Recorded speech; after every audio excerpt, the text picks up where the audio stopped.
জলধর, হ্যাঁ। কি করেছেন আপনি? হ্যাঁ, ও জলধর, কি রে? কি করছেন? এই যে পেঁয়াজ কুচি রে। পেঁয়াজ কুড়িছেন? মানে খুঁজছেন না কুড়িছেন? কুচি, খুঁজছিস? ওরালা কুচি। মানে এরপর আবার জল দিতে হবে? হ্যাঁ, এটা সকালে আবার জল দিবি? করে জল দেবো।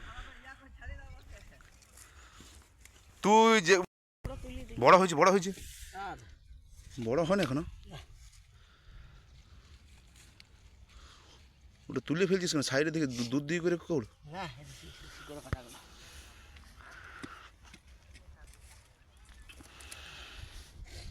পেঁয়াজ গাছগুলো কিন্তু বেশ ভালো হয়েছে, বেশ বড় হয়েছে, বড় হয়ে যাবে এবার, একটা জল পেলে বড় হয়ে যাবে।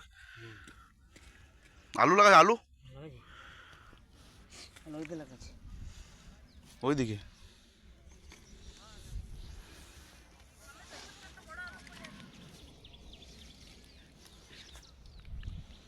পেঁয়াজ কুড়ি কথা জ্বলেছে, শুকিয়ে গেল। হুম, ও সাইডে কার ওটা? ওই সাইডটা মামা রয়েছে? কোথায় রয়েছে? ও ওই ওই দিকে বাড়িটা না এই বাড়িটা করছি তোমরা?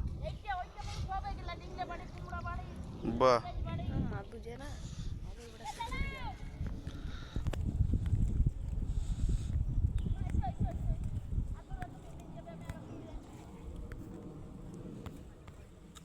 তো দেখতে পেলে তোমরা যে এখন গ্রামে কি চাষবাস চলছে, পেঁয়াজ আলু সব মোচাড়ে চাষবাস চলছে, এই পেঁয়াজ খোসাখুচির কাজ চলছে। যার যেমন কাজ এখন, যেমন ইয়ার যেমন কাজ এখন দাঁড়ায় দাঁড়ায় দাঁত ক্লাচ্ছে, কী বলবে। তো পেঁয়াজ ফেঁয়াজের ব্যবস্থা তো দেখতেই পাচ্ছি কী করছে কি না করছে। আর দূরে তো ওইখানে সবাই আলু কুড়িতে ব্যস্ত, মোটামুটি আলু হয়ে গেছে বলেই দেখো সবাই আলু কুড়িয়ে পরে ঘর নিয়ে যাচ্ছে। আর আগেও দেখতে পেলে যে ঝুড়িতে করে নিয়ে যাচ্ছে সবাই। আর দেখো, তো এখন চারিদিকে শুধু ব্যস্ত আর ব্যস্ত, সবাই চাষবাস নিয়ে এখন আলু পেঁয়াজ এইসব নিয়ে ব্যস্ত। তো এই ভিডিও দেখতে গেলে আমাদেরকে অবশ্যই ফলো করে রাখবে। এখানে শেষ